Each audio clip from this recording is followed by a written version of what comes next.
Welcome back, ladies and gentlemen, fellow Acolytes. We're here in my kitchen again, and today we want to bake another cake. And we want to bake an mashed apple. Can you really call it cake? Well, it's a cake filled with mashed apples or apple bits if you want to, or pieces of apples, but I'm gonna do it just with mashed apples today. So let's start right away. This recipe will be a little bit more difficult than the last blueberry cake, which was throwing together a dough and then putting in some blueberries. And today we have a little more steps to prepare everything, but I'll guide you through it. And of course I'll put a list of all ingredients we used down in the description, so take a look there if you are unsure. And I'll try to also convert everything to US measurements, but don't take it for granted. Okay, so first of all we need a spring form for cakes, and this one is 28 centimeters wide, if I am not mistaken. It says 28 on the back, but it's only 26. Well, it's a standard spring form for your cakes. And well, just divide it by 2.57 to get the inches. But it's very important that it is a spring-loaded form like that, which you can open and put out this lower part here. So this will really help with your getting out the cake of the form as soon as it's baked. Alright, what else do we need? We need, of course, sugar, a little bit of, flour, a little bit of. I have here some vanilla sugar for taste purposes. Of course you can use vanilla extract, but we don't have it here in Germany. You will need a little bit of butter, and this time I not melted it, but I put it out of my fridge. You'll need some eggs, you'll need some mashed apples, so there you go, and you need some jello for making pudding. So I read about pudding granulate or something like that in the USA, and I know it will be a little bit difficult for you to fetch such things.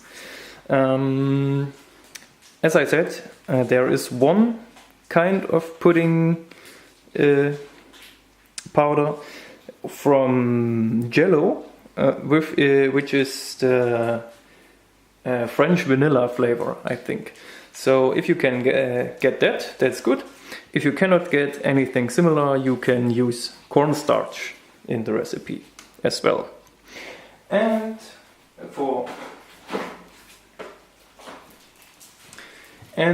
you'll need a little bit of apple juice, or you use milk, but you need something to mix your pudding or starch in so it doesn't get clumpy. Alright, and of course we need half a package of baking soda. Keep in mind, in Germany we have pre-packed ready-to-use baking soda, so it's reagent and baking soda all together.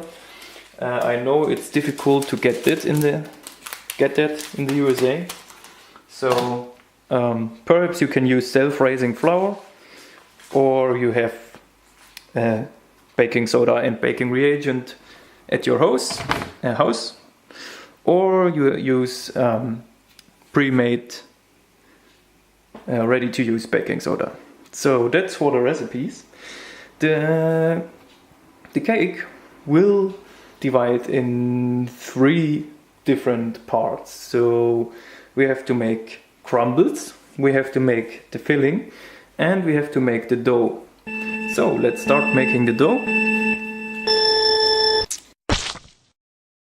Alright, so for the dough we will need 200 grams of flour. So let me get my trusty old scales here. And another bowl. Do I have a small bowl?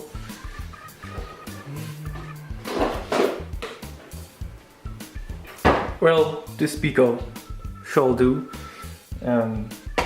So I put that on there.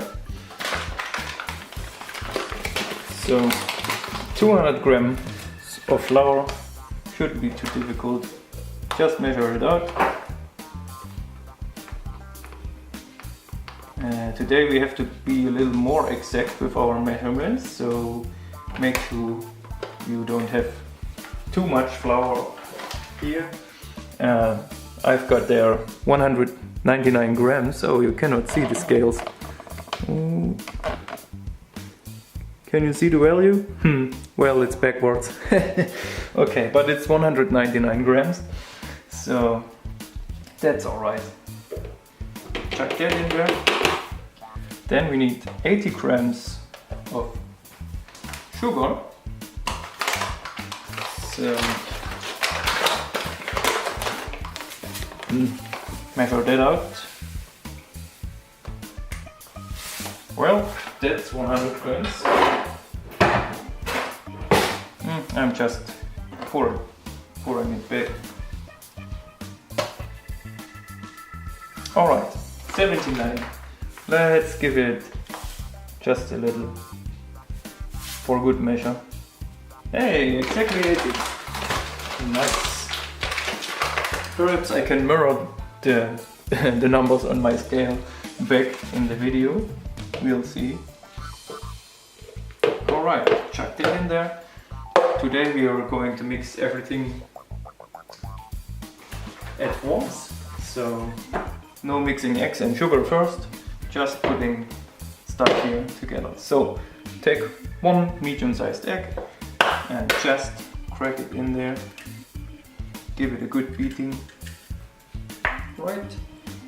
And always have some paper towels in the vicinity to clean your hands.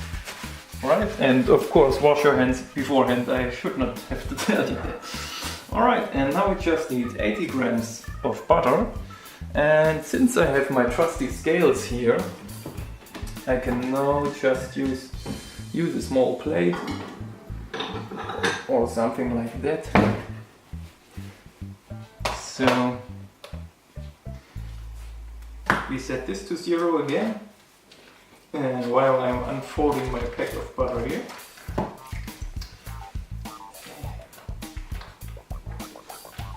alright, let's take a knife, a butter knife. Unfortunately I don't have a butter knife. Alright, so 80 grams should be about, remember it's 250 grams per bar of butter, so let me divide it in 5 even pieces, something like that. So this is a little bit bigger, so I take this and put it on here. And this is 55 grams, okay. So let me get a little bit more. 70, getting there.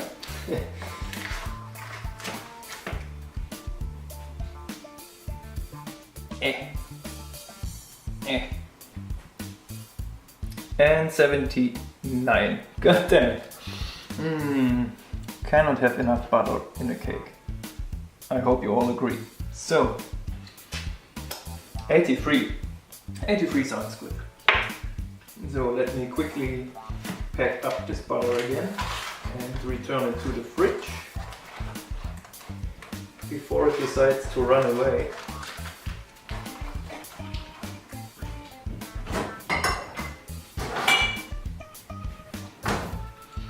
Alright, so we got our butter and throw it in. Other channels would prepare the plates with the correct amounts of stuff, but hey, who am I?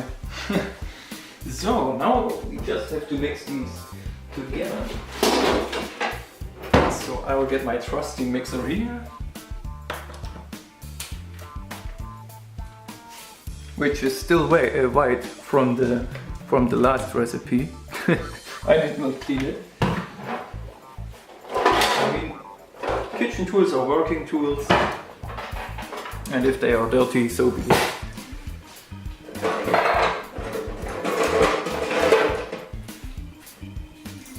So, I just have these beating tools for my hand mixer. If you have dough hooks, I would recommend dough hooks, because we have the flour and the butter straight in there, and I don't know if my butter is well, warm enough, so we'll see. If you have dough hooks, use dough hooks. And now, well, rest in peace, headphone users.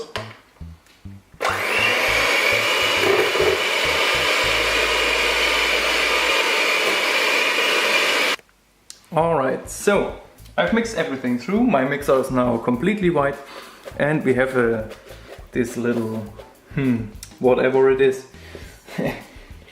It is a malleable consistency, and that's what we're looking for, because now we are going in there with our hand, and we just take it and press it together. You can take it out if you want to, and just use your hand to form a nice little clump, right? Oh, of course. I totally forgot the baking soda.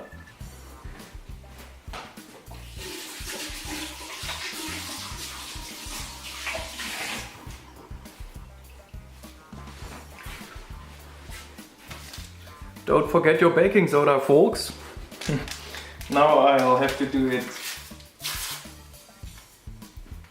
a little bit later, but I think I can still mix it in. I just poke some holes into my dough, and then I use half the package, so about 8 grams. We don't want it to rise too much. Okay.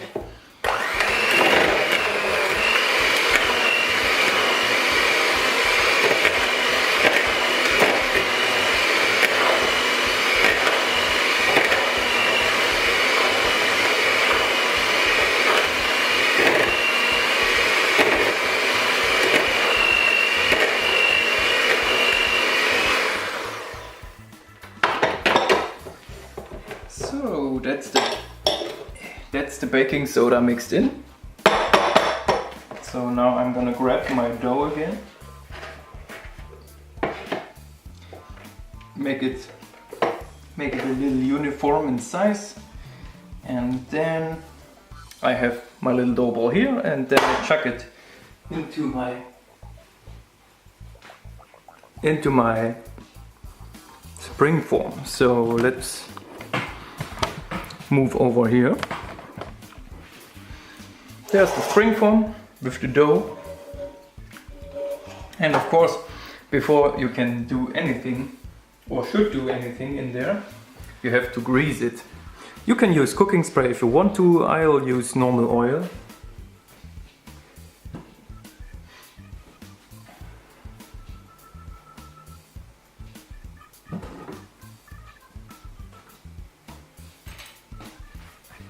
So here I have got my last rest of my sunflower oil and the little silicone, what would you call it? Painting brush? Well, silicone brush. So, dough everywhere. I'll just put the oil down in the form, and then I'll just gently go through there with my silicone brush and paint the oil on there, right? So I probably used a little bit too much oil, It's not bad, you can never grease enough, but if you have some oil left and it's still runny, you can just pour it back into the bottle or into the drain. So I'll just pour off the excess oil here. Alright, so I poured off the excess oil. Oh, it's getting pretty dark outside, and my kitchen light is the Russian version of a light. Well, and then I put the dough in and I gently spread it out. We are using our hands.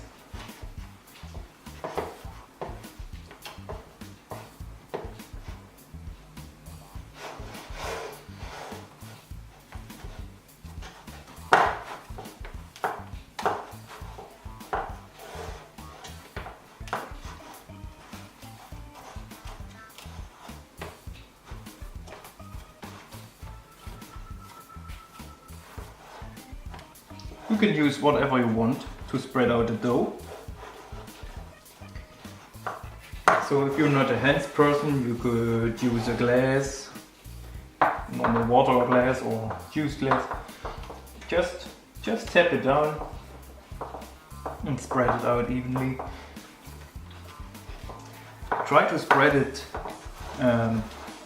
in the direction of the rim of the form, so you can form a nice rind around your cake, because we need it to be a little bit raised on the outside. So I'm trying to push everything nicely to the outside, and then I try to form a little bit of a wall there. I'll show you what I mean in a second. Just let me finish it.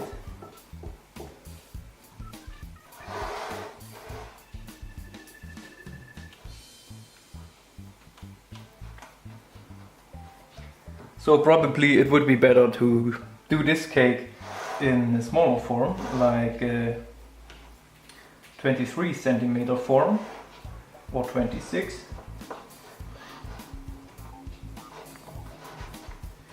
But as long as everything is nice and evenly divided, you should have no problem, because of the third stage of this recipe,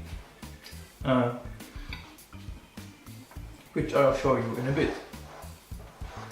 So I'm just modeling a nice raised wall here. Doesn't have to be too thick, just a little bit higher. So if you look in here, and let me see, right at this angle, I have a wall here. It's about 1 finger high, so 1 to 2 centimeters is enough. We could use more if we wanted to. But don't make the bottom of your cake too thin. We'll just need a little crust on the wall.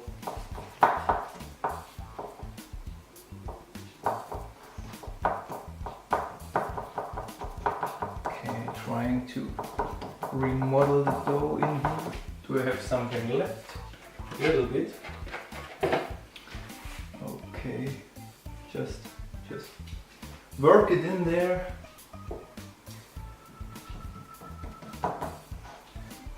Don't worry too much.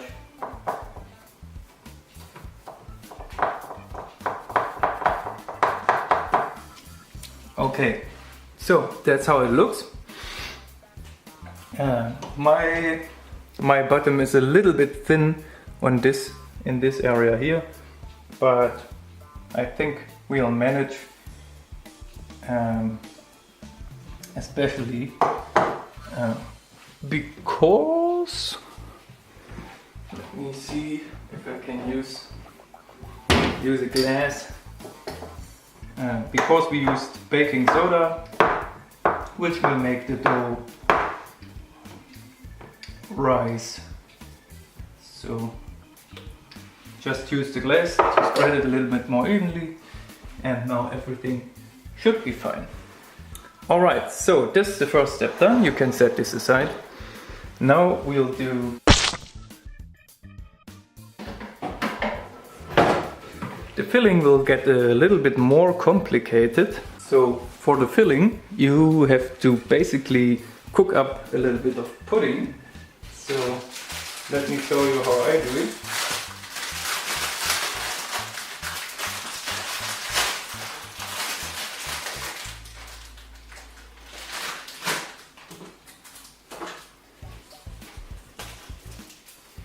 So here, 1 packet of pudding powder is for 500 milliliter of fluid. It might vary at your place, so keep that in mind.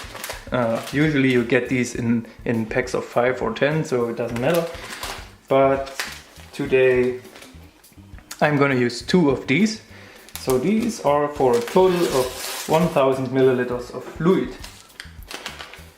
So I open them up and set them aside for a little bit.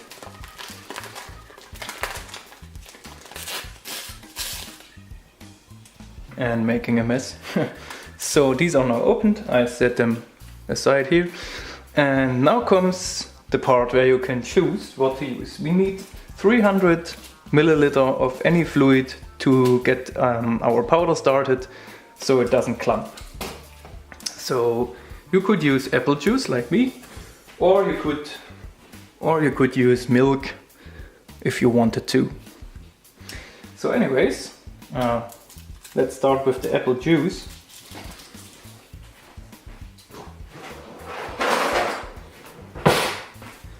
I'm just snipping off this one of these small 200 milliliter apple juice canisters, which you can take to school if you want to, and I just pour it in there. Alright, that's 1 packet done, and now I just open up the second one. From this one I just take half of the fluid because I just need 300 milliliters. Alright, so where's the half?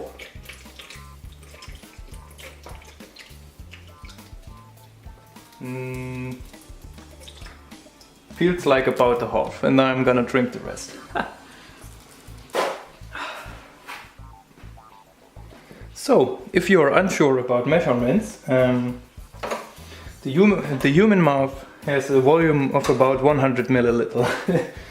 Alright, so now I've got this apple juice here, and now I'm just gonna use perhaps my whisker here, and I just introduce the pudding powder into the mix. Let me see if I can give you a better perspective here.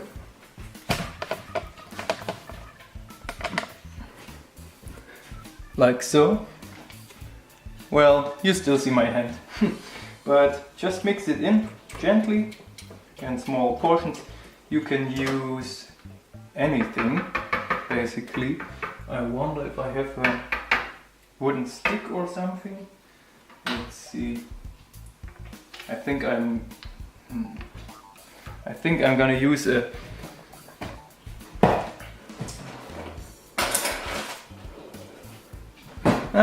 a wooden stick from my favorite Asia restaurants. Alright, just mix that pudding powder in. If it clumps a little bit, don't worry too much. Just get it in there. Alright, so this is how it looks. It turns yellow because it's vanilla flavor and it's apple juice. Alright, it's all mixed in there. And now the second packet. This is just to get it started. So we don't introduce the dry powder into the next step. So just mix it up with a little bit of fluid so it doesn't remain dry. Because in our next step it is of significant importance that we don't mix in anything dry, because the next step involves the mashed apples and these are thick as they can be. So if you mix dry powder in a thick mass of mashed apples, then you gonna have a bad time. Alright, so now get a small pot, so I have to move you a little bit.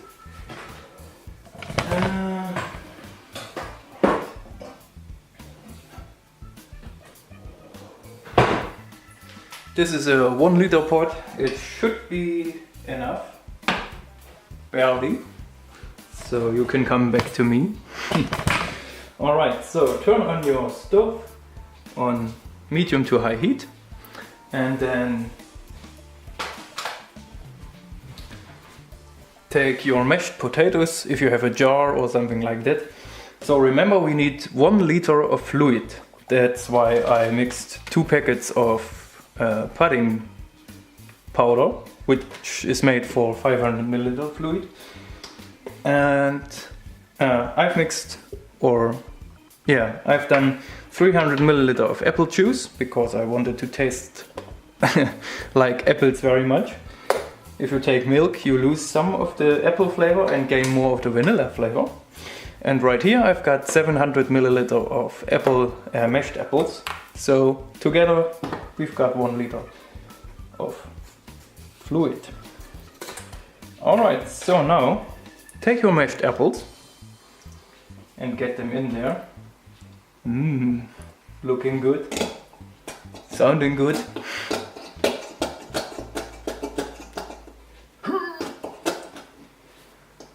So give it a little bit of time, because if you have a packet like me, or especially if you have a jar, the last bits will come out a little bit difficult. Alright. I'm using a little bit of water, just pour it in there in my packet. Alright, it was like about 10 milliliter, and now nicely shaking from the hand, I'll add that. Alright. So that's that, and now I'm gonna mix that in and gonna heat it until it bubbles slightly. So I'll see you in a bit. Alright, so while cooking your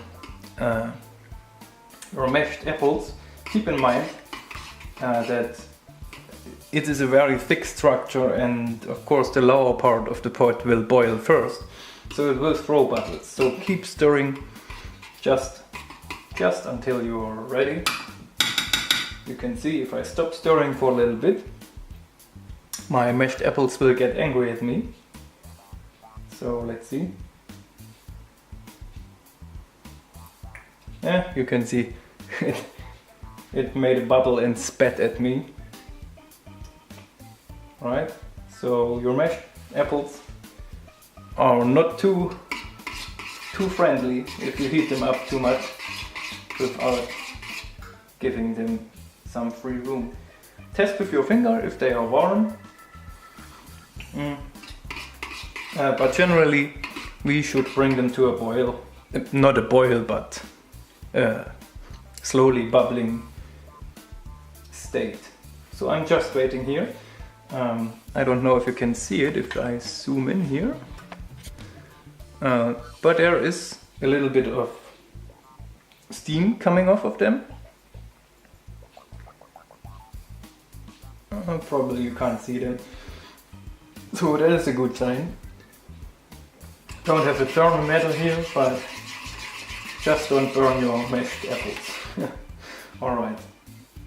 They are hot to the touch, but it's not so hot that I would say, alright, it hurts, so I think they still need a few seconds, couple of seconds. Alright, getting angry there again, and there's some steam.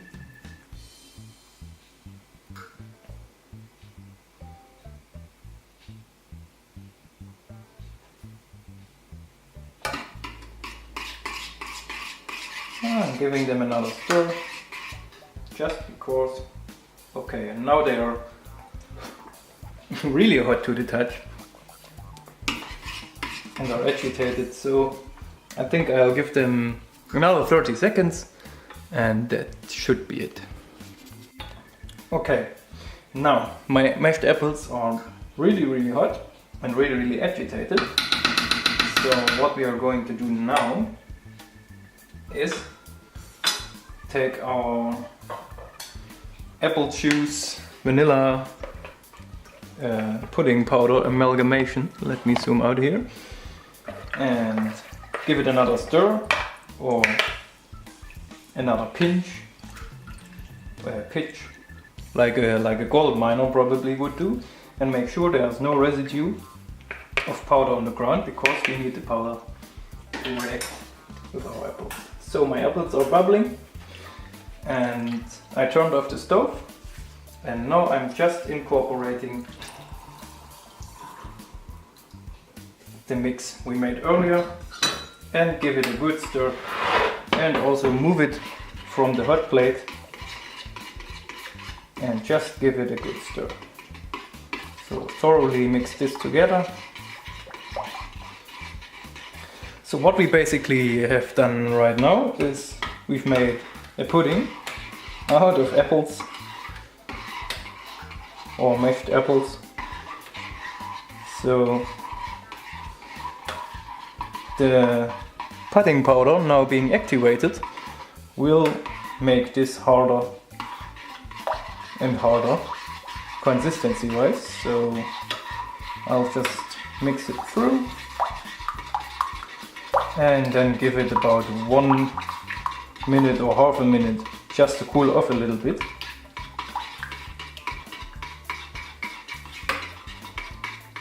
Give it a little bit time and see if you have larger clumps of anything in there. Hopefully not.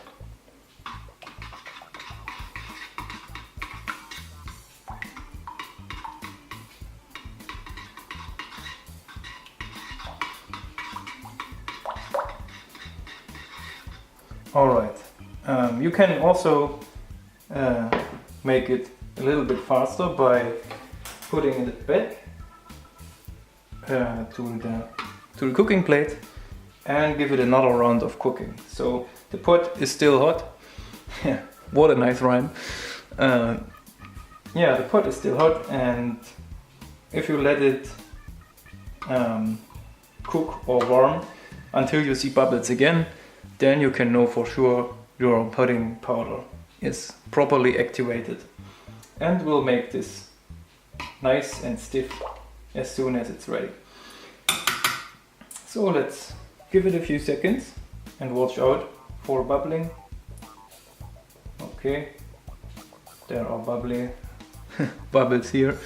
Can I zoom in again? So you can see it nicely.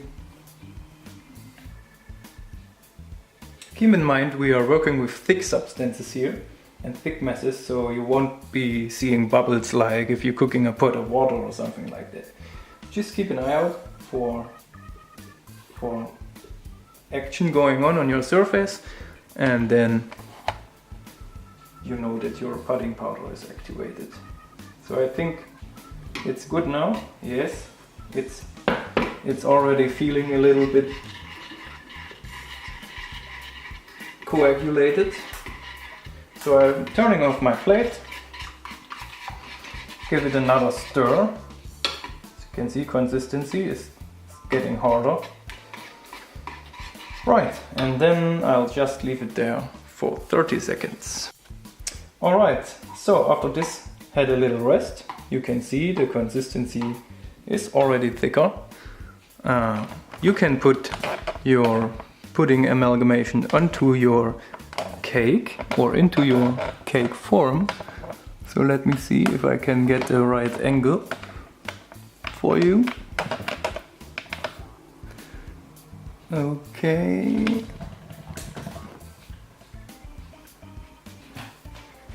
And now we are handling hot pots here, so be a little bit careful. And then pour it straight in.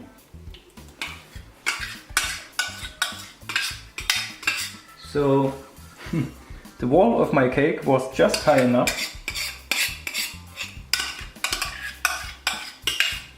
for all the moths.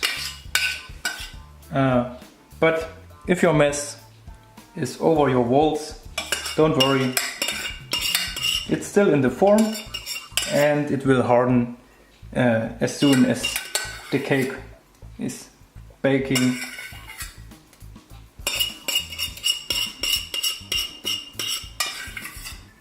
Alright, so that's that.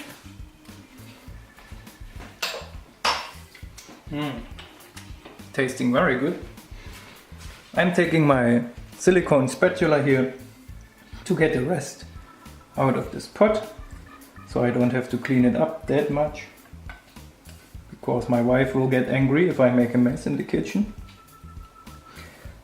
It's just a given fact.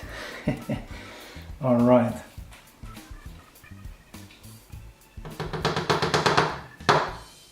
That's it.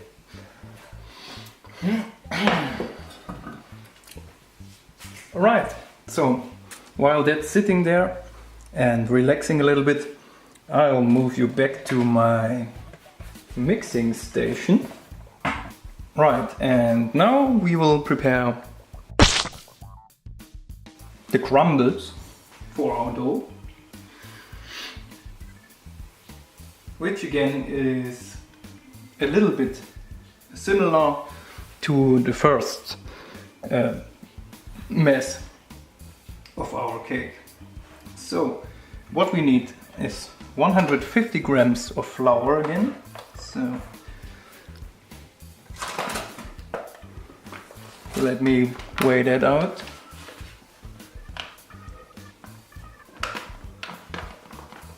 So it's basically another half cake, if you want to. 150 grams of flour.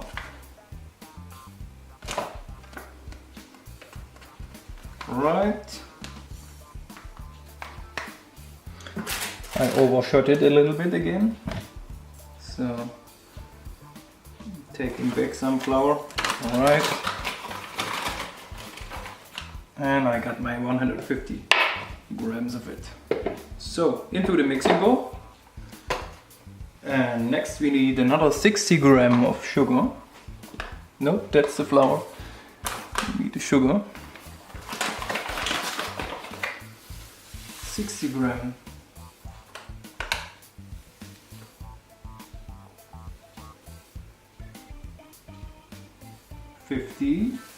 Oh.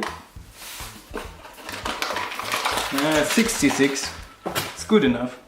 Any Jedi has fear now, because we just executed sugar order 66.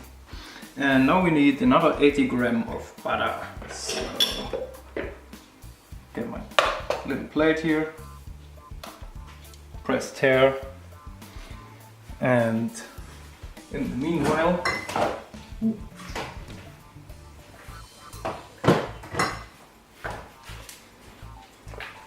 my butter was in the fridge right now and it got substantially harder, but that doesn't matter that much really.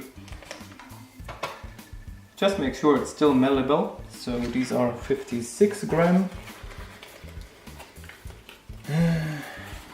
Almost gonna use up all of my butter. So 56. Let's see here. 92, alright. 78, okay. I can live with that.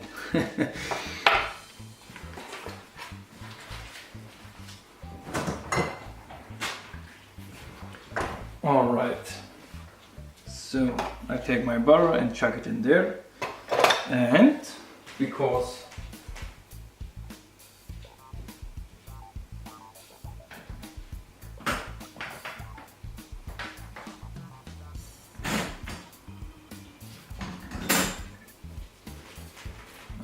what would be an apple cake without any cinnamon? So we are incorporating cinnamon into these crumbles. Don't give it too much. I just gave it like a teaspoon or so of cinnamon. And now I'm going to incorporate this, and I'll use my hand mixer but unpowered for the first few seconds of these crumbles, just because the butter can be a bitch and it needs a little bit of time. So if you still have your kneading hooks on your mixer, you'll be fine. All right, so I'll turn it on slowly.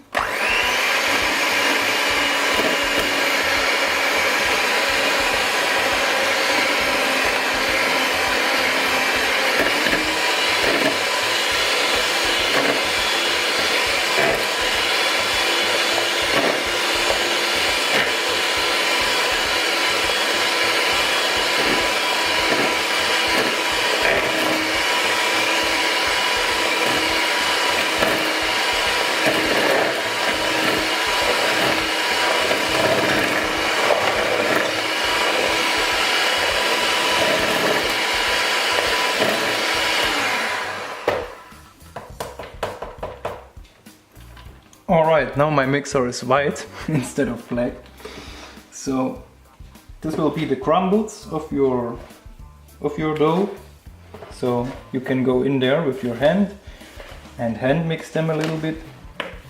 But if you can press them together and they stick together, you've done it. You've done it right. Alright?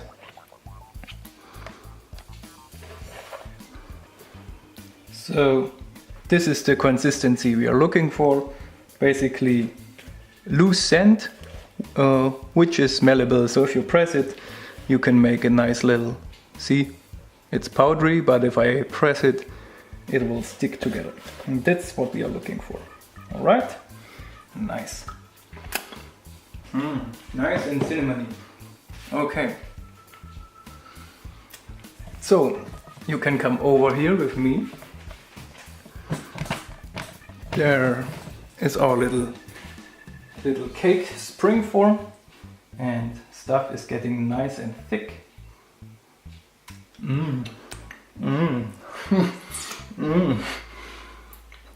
I have to hold myself back to not eat this cake right away. Okay, now just take your crumble mass and crumble it on top of your cake. Spread it evenly. So preferably you should cover all of your cake, and you also can make the size of your crumbles as small or big as you want.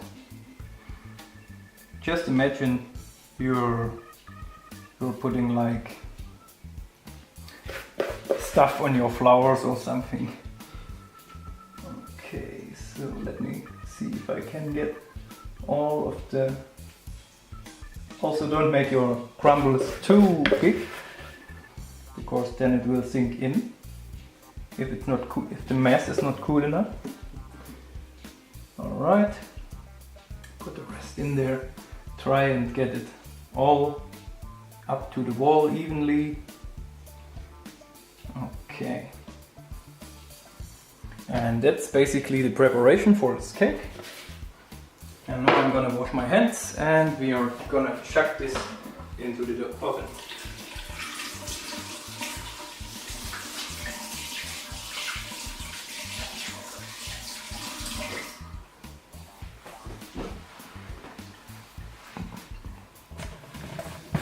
Alright, another little turn. So, flour everywhere. We'll turn the oven to 160 centigrade and wow, I need to dry my hands.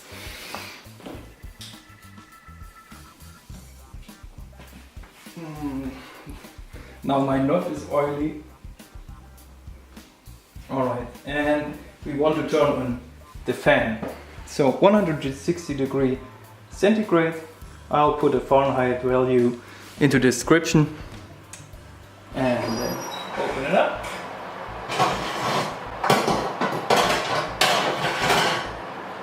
Alright, goodbye cake. So now 160 centigrade and the fan is on, and yeah, now you have to bake this for 45 to 50 minutes. So we are coming back in that amount of time and I'll clean up my kitchen a little bit. So through the magic of YouTube, I see you in a bit. Stay tuned. Alright, so that is the cake. The crumbles are evenly brown, and as you can see, our mashed apples are still fluid.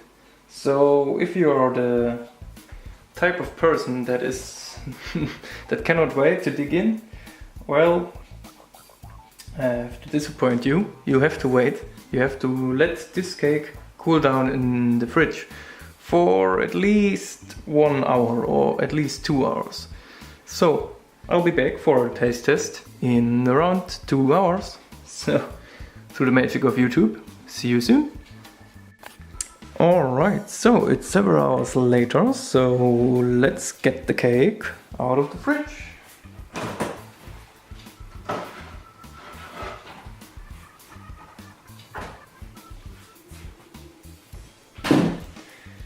There it is, and now as you can see, it's nice and hard.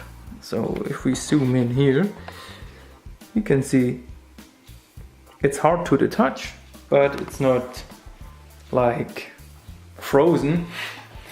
So let's get it out of the form, shall we? Best use some kind of a knife that has a not sharp side, and then basically you just cut around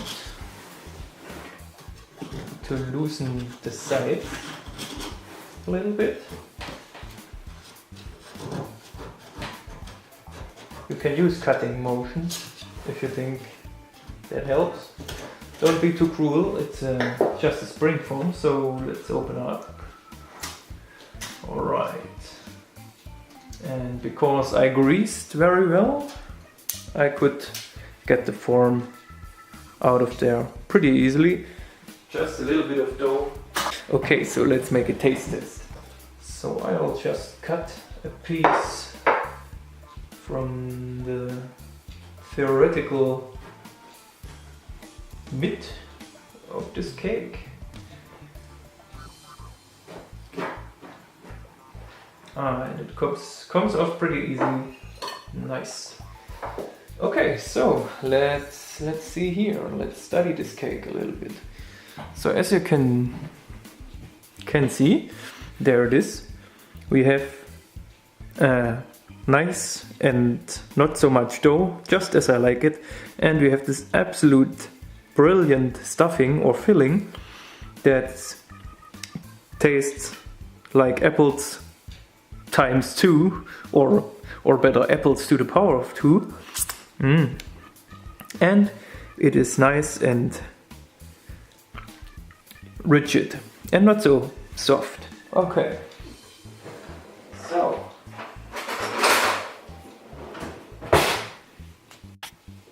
so let's do a little bit of a taste test here and a little bit review. Here's the cake again, same piece. Alright. Nice texture for the fork, splits up easily.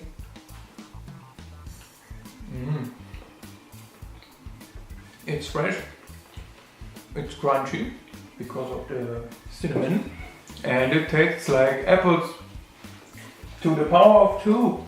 And my wife is coming home. So, I would say this cake is full success. 10 out of 10 would bake again. I hope you had fun and learned a little bit. And if you make this cake by yourself or want to try the recipe or have any questions, just write a comment. And if you like the video and share it so more people can taste this godly cake. See you in the next video. Have a nice day. Bye bye.